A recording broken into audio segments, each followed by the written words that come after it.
درد کا احساس کم ہوتے ہوتے بالکل ختم ہو گیا۔ میں بے ہوش ہو چکا تھا اور نہ جانے کتنی دیر وہ میرے بے ہوش جسم کو ہی نشانہ ستم بناتے رہے۔ مجھے ہوش آیا تو میرے ہاتھ کھلے ہوئے تھے اور آنکھوں کی پٹی بھی اتر چکی تھی۔ بڑی مشکل سے میں آنکھیں کھولنے کے قابل ہوا۔ میرے جسم کا ایک ایک حصہ درد سے پھٹ رہا تھا۔ بڑی مشکل سے میں نے گردن گھما کر دونوں طرف دیکھا۔ یہ 10 بائی 8 فٹ کا سیل تھا۔ میں فرش پر پڑا تھا۔ سامنے مضبوط سلاخوں والا بڑا دروازہ تھا اور برآمدے میں 2 مسلح گارڈ سٹولوں پر بیٹھے میری نگرانی کر رہے تھے۔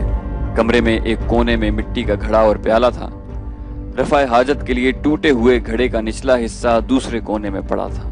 دن ڈھلتا ہوا محسوس ہو رہا تھا۔ مجھے کچھ علم نہ تھا کہ تشدد والی رات کے بعد یہ اگلا دن تھا یا دوسرا۔ میری ٹانگ کے زخم پر پٹی بندھی ہوئی تھی۔ ران کے جوڑ سے لے کر پاؤں تک زخم والی ٹانگ پوری طرح سے سوجی ہوئی تھی۔ میں بڑی مشکل سے کھسکتا ہوا گھڑے تک پہنچا اور پانی پیا۔ زخمی ٹانگ سے خون بہت زیادہ بہہ چکا تھا۔ جمے ہوئے خون کے نشان فرش سے ہوتے ہوئے سیل کے دروازے کے باہر بنی نالی تک چلے گئے تھے۔ اس سیل کے باہر کوئی 4 دیواری نہ تھی۔ سامنے کوئی 50 فٹ کے فاصلے پر ٹوائلٹس کی قطار تھی، جس کے پیچھے ایک اونچی دیوار پر خاردار تاروں کی باڑ لگی ہوئی تھی۔ پہرے داروں نے مجھے پانی پیتے ہوئے خاموشی سے دیکھا۔ میں گھسیٹتا ہوا پھر سیل کی دیوار کے ساتھ ٹیک لگا کر بیٹھ گیا۔ میرے دونوں بازو راڈ کی وجہ سے بے جان ہو چکے تھے اور میں نے بہت ہی دشواری سے گھڑے سے پانی نکالا۔ میں نے بازوؤں کو حرکت کے قابل بنانے کے لیے ہاتھوں کی مٹھیاں کھولنی اور بند کرنی شروع کی تاکہ بے جان پٹھوں میں حرکت سے جان پڑ سکے۔ پانی پینے کے بعد مجھے رفع حاجت ہوئی۔ میں نے گارڈز کو کہا تو جواب ملا، دروازے کے ساتھ والی دیوار پر کر لو اور بعد میں پانی بہا دو۔ میں نے بڑی مشکل سے یہ کام انجام دیا۔ رفع حاجت کے دوران مجھے خون بھی آیا۔ شاید میرے گردوں پر بھی انہوں نے تباہ آزمائی کی تھی۔ شام ڈھلتے ہی دال اور روٹی پر مشتمل کھانا آ گیا۔ گارڈز نے اپنی اوقات دکھائی اور دال کا پیالہ سلاخوں سے عین اس جگہ سے مجھے تھمایا جہاں حاجت سے فارغ ہو کر میں نے پانی بہایا تھا، اور روٹی بھی اسی جگہ سے تھماتے ہوئے جان بوجھ کر فرش پر گرا دی۔ 2 چپاتیاں تھیں۔ میں نے اوپر والی چپاتی کھا لی اور نیچے والی دال کے پیالے کے ساتھ لوٹا دی۔ چپاتی کھاتے ہوئے مجھے ہر نوالا چباتے ہوئے کرچ کرچ کی آواز آتی تھی۔ بعد میں ایک میڈیکل چیک اپ سے معلوم ہوا کہ میری انتڑیوں اور معدے میں شیشے کے باریک ذرات چبھے ہوئے تھے۔ رات کو پھر مجھے کلائیوں میں رسی اور آنکھوں پر پٹی باندھ کر ٹارچر سیل میں لے جایا گیا۔ وہاں میری آنکھوں سے پٹی اتار دی گئی۔ زخمی ٹانگ کی وجہ سے میں بے سہارے کھڑا نہ ہو سکتا تھا۔ تفتیشی ٹیم کے افراد نئے تھے۔ ٹیم کے سربراہ نے مجھ سے پوچھا، "Do you want to say something?" میں نے جواب دیا، "Yes, you are swines." میں چاہتا تھا کہ وہ اشتعال میں آ کر مجھ پر فوری سخت تشدد شروع کر دیں تاکہ میں جلد بے ہوش اور تشدد کی تکلیف کے احساس سے بچ جاؤں۔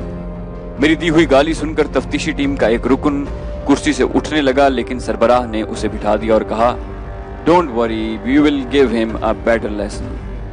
اس کے کہنے پر گارڈز مجھے گھسیٹتے ہوئے ایک لمبی میز پر لے گئے، جس پر لٹا کر میرا جسم گردن سے پاؤں تک چمڑے کی پٹیوں سے اس طرح باندھ دیا گیا کہ میں ذرا سی بھی حرکت نہ کر سکتا تھا۔ پھر میرے کان میں گیلا کر کے ایک کلپ لگا دیا گیا، جبکہ دوسرا کلپ میرے پوشیدہ عضو پر۔ یہ 3rd ڈگری ٹارچر تھا۔ یہ 3rd ڈگری ٹارچر تھا جس کا مجھے نشانہ بنایا جانے والا تھا۔ مجھے بجلی کے جھٹکے دینے کے لیے میرے جسم پر لگائے دونوں کلپوں کو بجلی کی تاروں سے منسلک کر دیا گیا، جن کے سرے پر ایک مشین، جسے غالباً میگنو الیکٹرک کہا جاتا ہے، اس میں لگے ہوئے تھے۔ اس مشین کے ہینڈل کو گھمانے سے 400 وولٹ سے بھی زیادہ بجلی نہایت مختصر وقت اور وقفوں سے پیدا ہوتی ہے۔ یہ مختصر وقت کے جھٹکے انسان کو ہلاک تو نہیں کرتے، لیکن اتنے تکلیف دہ اور اذیت ناک ہوتے ہیں جسے لفظ بیان کرنے سے عاجز ہیں۔ میرے منہ میں کپڑا ٹھونس دیا گیا اور مشین کا ہینڈل گھمایا جانے لگا۔ اتنی ہائی وولٹیج کی بجلی سے میرے جسم کو وقفوں سے داغا جا رہا تھا۔ پہلے جھٹکے سے ہی مجھے ایسا محسوس ہوا کہ میرا کلیجہ اور دل میرے حلق میں آ جائیں گے۔ انتہائی مضبوطی سے بندھے ہونے کے باوجود میرا جسم ہر جھٹکے سے پھڑپڑاتا اور کئی انچ بما اس ٹیبل کے اچھلتا۔ مجھے ایسے محسوس ہو رہا تھا کہ میرا دوران خون رک گیا ہے اور دل کی دھڑکن بند ہو چکی ہے۔ میری آنکھیں تکلیف کی شدت سے حلقوں سے باہر آ رہی تھیں اور دماغ کی نسیں پھٹ رہی تھیں۔ میرا سانس رک رہا تھا۔ میں تشدد کے اس شدید ترین عذاب سے گزر رہا تھا جسے بیان کرتے وقت آج بھی میرا جسم تھر تھرا اٹھتا ہے۔ نامعلوم کتنی دیر مجھے بجلی کے جھٹکے دیے جاتے رہے، کیونکہ جب مجھے ہوش آیا اور میں کچھ دیکھنے کے قابل ہوا تو میں اپنے سیل میں تھا اور سورج کی روشنی پھیلی ہوئی تھی۔ میں دیکھ سکتا تھا لیکن کچھ سمجھ نہیں آ رہا تھا کہ میں کون ہوں، کہاں پر ہوں اور مجھ پر کیا گزری ہے۔ کافی وقت اسی کیفیت میں گزر گیا، پھر آہستہ آہستہ حواس بحال ہونے لگے اور یادداشت جو بالکل ختم ہو چکی تھی لوٹ آئی۔ میرا سر درد سے پھٹا جا رہا تھا۔ جسم کے ایک ایک حصے میں ایسا محسوس ہوتا تھا ہزاروں سوئیاں چبھو دی گئی ہوں۔ میری آنکھوں کے پپوٹے بھی حرکت کرنے سے قاصر تھے اور بھوک اور پیاس کا احساس ختم ہو چکا تھا۔ شام تک بڑی مشکل سے اس قابل ہو سکا کہ پانی کے گھڑے تک پہنچ کے پانی پی سکوں۔ میرے کلپ لگنے والے کان اور عضو خاص سے خون نکل کر جم چکا تھا۔ پانی پیتے ساتھ ہی ابکائی آئی اور سارا پانی باہر آ گیا۔ میری جو کیفیت تھی میں اسے بیان کرنے سے قاصر ہوں۔ اسی حالت میں تھا کہ گارڈز نے سیل میں کھانا رکھ دیا۔ میں تو پانی بھی ہضم نہ کر سکتا تھا، کھانا کیسے کھاتا۔ ایک عجیب بات یہ تھی کہ میری زخمی ٹانگ کا درد ختم ہو چکا تھا۔ مجھے یہی محسوس ہوا، حالانکہ حقیقت میں سارے جسم میں شدید درد کی لہریں ٹانگ کے درد پر حاوی ہو چکی تھی۔ نامعلوم کس وقت گارڈز آئے اور مجھے گھسیٹتے ہوئے اسی عقوبت خانے میں لے گئے۔ ٹیم کے افراد مجھ سے کچھ پوچھ رہے تھے، کیا پوچھ رہے تھے مجھے کچھ سمجھ نہیں آ رہا تھا۔ میرے جواب نہ دینے پر مجھ پر ٹھڈوں کی بارش کر دی گئی، لیکن شاید میرا جسم بے حس اور حواس مکمل بحال نہ ہونے کی وجہ سے مجھے بہت تھوڑا درد ہوا۔ کئی آدمی مجھے دونوں اطراف سے ٹھڈے مار رہے تھے اور میں لڑکتا ہوا ادھر سے ادھر ہو رہا تھا۔ میری حالت دیکھ کر کسی نے انہیں مزید تشدد سے روکا۔ نیم غنودگی کی حالت میں مجھے صرف اتنا یاد ہے کہ کسی نے میرا بلڈ پریشر دیکھا، زخمی ٹانگ پر نئی پٹی لگائی اور 2-3 انجیکشن دیے اور پھر مجھے ہوش نہ رہا۔ پھر جب مجھے ہوش آیا تو اتنا اچانک تھا کہ میں ہڑبڑا گیا۔ کسی نے پانی کی پوری بالٹی مجھ پر انڈیل دی تھی۔ میں اٹھ تو نہ سکا لیکن دیکھ سکتا تھا کہ ایک گارڈ بالٹی لیے کھڑا تھا اور سیل کے باہر 2-3 آدمی موجود تھے۔ مجھے ہوش میں آتے دیکھ کر ایک آدمی نے اشارہ کیا تو گارڈ سیل میں داخل ہوتے ہی مجھے کھینچ کر دیوار کے ساتھ میری ٹیک لگا دی۔ مجھے ہوش میں آتے دیکھ کر ایک آدمی نے اشارہ کیا تو 2 گارڈ سیل میں داخل ہوئے اور مجھے کھینچ کر دیوار کے ساتھ میری ٹیک لگا دی۔ ایک اور گارڈ سیل میں آیا اور چائے میں بسکٹ بھگو کر مجھے کھلائے اور چائے پلائی۔ اس کے بعد سویلین لباس پہنے 2 آدمی سیل میں آئے۔ انہوں نے میرا بلڈ پریشر چیک کیا، ٹانگ کے زخم کی پٹی بدلی، پانی کے ساتھ چند گولیاں کھلائیں اور 2 انجیکشن لگائے۔ ایک گارڈ نے سگریٹ جلا کر مجھے دیا۔ میں نے ایک کش ہی کھینچا تھا کہ شدید کھانسی کی وجہ سے دوہرا ہو گیا۔ اس کے بعد 2-3 گارڈز نے مجھے کھڑا کیا اور میرا گرفتاری کے وقت کا پہنا ہوا لباس اتار کر گرے قمیض اور پاجامہ جو پہلے سیل میں مجھے دیا گیا تھا وہ پہنا دیا۔ غالباً وہ ڈاکٹر تھا جس نے مجھ سے کچھ پوچھا۔ کچھ نہ سمجھ آنے کے باوجود میں نے بولنا چاہا تو زبان نے ساتھ نہ دیا اور میں ہکلا کر رہ گیا۔ بجلی کے جھٹکوں کا مجھ پر اتنا شدید اثر ہوا تھا کہ آج کتنے برس گزرنے کے بعد بھی میں بڑی مشکل سے اپنی ہکلاہٹ پر قابو پاتا ہوں اور میری بائیں آنکھ کا آئی بال بعض اوقات اپنی صحیح جگہ پر نہیں رہتا۔ مجھے دیکھنے اور خصوصاً تیسری ڈائمینشن میں فاصلے کا اندازہ لگانے میں خاصی دقت ہوتی ہے۔ مجھ پر یہ مہربانی، ہمدردی یا انسانیت کے جذبے کے تحت نہیں ہو رہی تھی، بلکہ مجھے مزید تشدد سہنے کے لیے تیار کیا جا رہا تھا، جس کا ثبوت آئندہ دنوں میں مل گیا۔ یہ سپہر کا وقت تھا جب مجھے ہوش میں لایا گیا، لیکن میں دن اور تاریخ سے بالکل بے خبر تھا اور نہ ہی مجھے معلوم تھا کہ میں کتنے گھنٹوں یا دنوں بے ہوش رہا تھا۔ رات کا کھانا مجھے اسی ضلالت کے ساتھ سلاخوں کے نیچے سے فرش کو چھوتا ہوا دیا گیا۔ اس رات مجھے انٹیروگیشن کے لیے نہیں لے جایا گیا۔ دوسرے روز دن کو ڈاکٹر پھر آیا، میری پٹی تبدیل کی، انجیکشن لگائے اور 2 گولیاں دی۔ میری ٹانگ کا زخم آہستہ آہستہ مندمل ہو رہا تھا، سوجن اور درد میں بھی کمی ہو گئی تھی۔ اس رات مجھے پھر تفتیشی عقوبت خانے میں لے جایا گیا۔ تفتیشی ٹیم کے سربراہ نے مجھ سے پوچھا، اب کیسا محسوس کر رہے ہو؟ میں نے جواب دیا کہ زندہ ہوں۔ اس نے کہا کہ ہم بھی یہی چاہتے ہیں کہ زندہ رہو اور ہمارے سوالوں کے جواب دو۔ میں خاموش ہو گیا۔ تفتیشی ٹیم کے کسی فرد کے اشارے پر 4-5 گارڈز نے مجھے زمین پر لٹا کر دبوچ لیا۔ ایک گارڈ نے لوہے کے ایک چپٹے ٹکڑے سے میرا منہ کھولا اور منہ کھلا رکھنے کے لیے میرے تالو اور زبان کے درمیان کوئی چیز پھنسا دی۔ ربڑ کی ایک نلکی میرے منہ میں حلق تک ڈال دی گئی۔ اس نلکی کے دوسرے سرے پر ایک سلنڈر نما برتن تھا۔ اس کے ذریعے بہت زیادہ صابن ملے ہوئے پانی کو 2 بار میرے پیٹ میں داخل کیا گیا۔ اتنے زیادہ مقدار میں صابن ملے پانی نے میرے پیٹ کو آخری حدوں تک پھلا دیا۔ مجھے ایسے محسوس ہو رہا تھا کہ میرا پیٹ پھٹ جائے گا۔ انہوں نے اسی پر بس نہ کیا بلکہ اور پانی میرے پیٹ میں ڈالنے لگے۔ اس دوران گارڈز نے زنجیر سے بندھے 2 کڑے میری ٹانگوں میں ڈال دیے تھے۔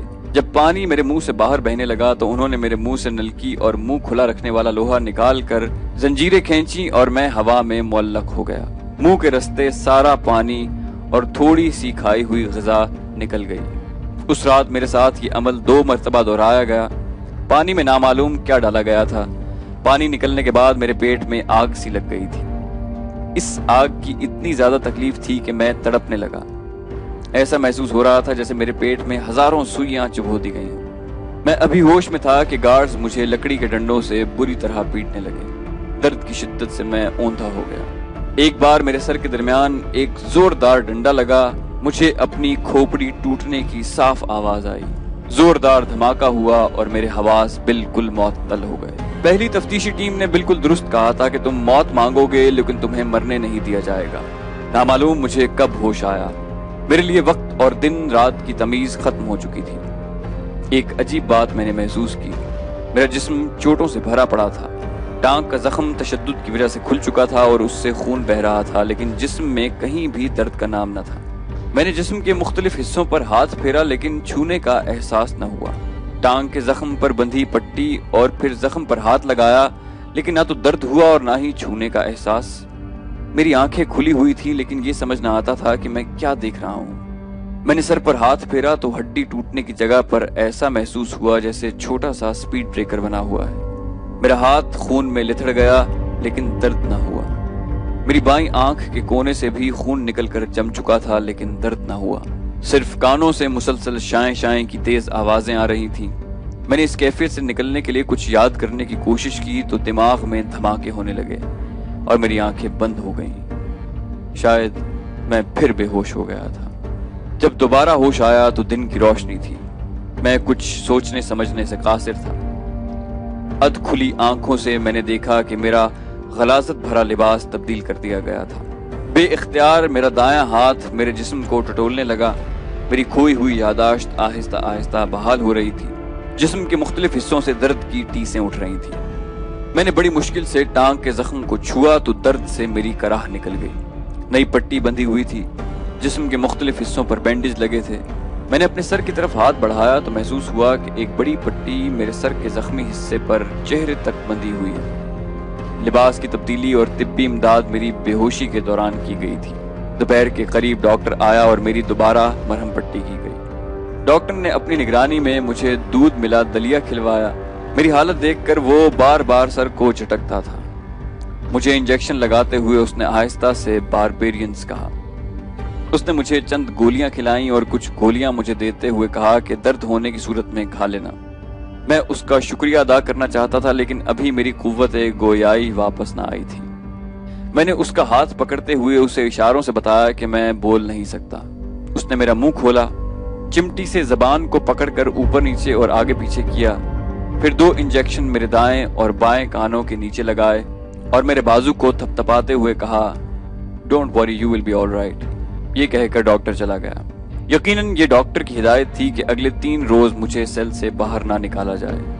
صبح ناشتے، دوپہر اور رات کے کھانے میں مجھے صرف دلیا ہی ملتا رہا۔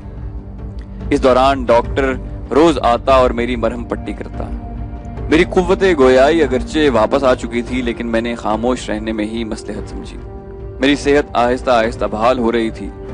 چوتھے روز مجھے دوپہر کو سیل سے نکالا گیا اور آنکھوں پر پٹی باندھ کر لے جایا گیا۔ جب پٹی کھلی تو میں نے تفتیشی ٹیم اور ڈاکٹر کو دیکھا۔ وہ برآمدے میں پیڈسٹل فین کے سامنے بیٹھے تھے۔ برآمدے کے پیچھے کمرے اور سامنے 4 دیواری تھی۔ 4 دیواری میں ریت پڑی تھی۔ میرے کپڑے اتارے گئے اور مجھے ریت پر سیدھا لٹا کر میرے دونوں ہاتھوں اور پیروں پر پہرے داروں نے اپنے وزنی بوٹ رکھ دیے تاکہ میں حرکت نہ کر سکوں۔ ریت اتنی گرم تھی جیسے جلتے تندور سے نکالی گئی۔ میری نہ صرف پیٹھ جھلس کر رہ گئی بلکہ ایسا محسوس ہوا جیسے سر سے پاؤں تک جسم کا پورا حصہ آگ میں ڈال دیا گیا ہو۔ میں اپنے منہ کو سختی سے بند کیے دانتوں کو بھینچے آہو کراہ کو روکے ہوئے تھا۔ قریباً 20 منٹ بعد مجھے ریت سے اٹھایا گیا اور برآمدے میں رکھے برف کے بلاکوں پر لٹا دیا گیا۔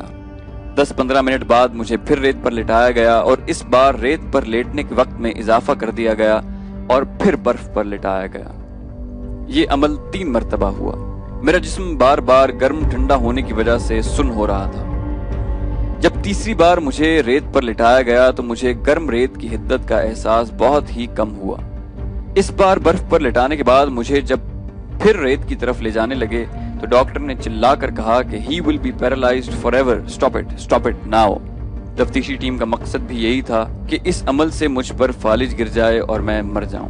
تفتیش کے دوران انہیں ہر قسم کے انتہائی تشدد کے باوجود میری زبان کھلوانے میں ناکامی تھی۔ اپنی ناکامی پر پردہ ڈالنے کے لیے اب انہیں میرے مردہ جسم کی ضرورت تھی۔